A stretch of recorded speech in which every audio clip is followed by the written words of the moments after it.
Hotel room 307 का डर, भाग 3। होटल का असली मालिक। रात के ठीक 3:07 बजे एक नई टैक्सी होटल ब्लैक मून के सामने आकर रुकी। टैक्सी से उतरी एक लड़की नेहा अपने भाई राहुल को खोजते हुए यहां पहुंची थी। राहुल के गायब होने के बाद पुलिस को सिर्फ उसका टूटा हुआ मोबाइल मिला था, लेकिन नेहा को यकीन था राहुल अभी भी जिंदा है। वो धीरे धीरे होटल के अंदर गई। अंदर वही पुराना रिसेप्शन था और वही बूढ़ा आदमी कुर्सी पर बैठा था। उसने बिना नेहा की तरफ देखे कहा, तुम्हें यहां नहीं आना चाहिए था। नेहा गुस्से में बोली, मेरा भाई कहाँ है? बूढ़ा धीरे धीरे मुस्कुराया। उसकी आंखें पूरी काली हो चुकी थीं। रूम 307 सबको अपने पास रख लेता है। इतना कहकर बूढ़ा अचानक गायब हो गया। पूरा होटल अंधेरे में डूब गया। नेहा डरते हुए तीसरी मंजिल की तरफ भागी। कॉरिडोर पहले से भी ज्यादा डरावना लग रहा था। दीवारों से अजीब फुसफुसाहटें आ रही थीं। भाग जाओ, लेकिन नेहा रुकी नहीं।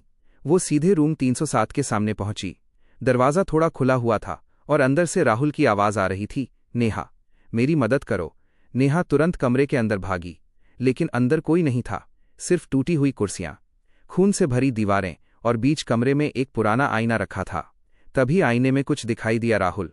वो आईने के अंदर फंसा हुआ था।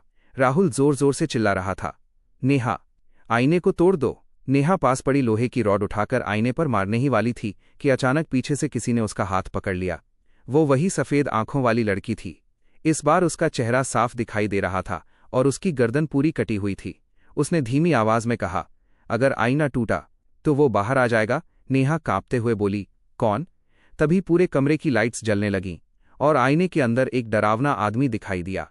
लंबा काला कोट, जली हुई आंखें और चेहरे पर भयानक मुस्कान। होटल ब्लैक मून का असली मालिक। उसने धीरे धीरे कहा, 70 साल पहले मैंने इस होटल में आने वाले हर इंसान की आत्मा कैद कर ली थी। अचानक आईने में कई चेहरे दिखाई देने लगे, राहुल, इंस्पेक्टर अजय और दर्जनों लोग। सब मदद के लिए चिल्ला रहे थे। नेहा डर के मारे पीछे हटने लगी, लेकिन तभी कमरे का दरवाज़ा अपने आप बंद हो गया। धड़ाम और आईने में मौजूद वो आदमी धीरे धीरे बाहर आने लगा। उसका हाथ अब आईने से बाहर निकल चुका था। अगला भाग देखने के लिए हमारे चैनल को सब्सक्राइब करें और बेल आइकन को जरूर दबाएं।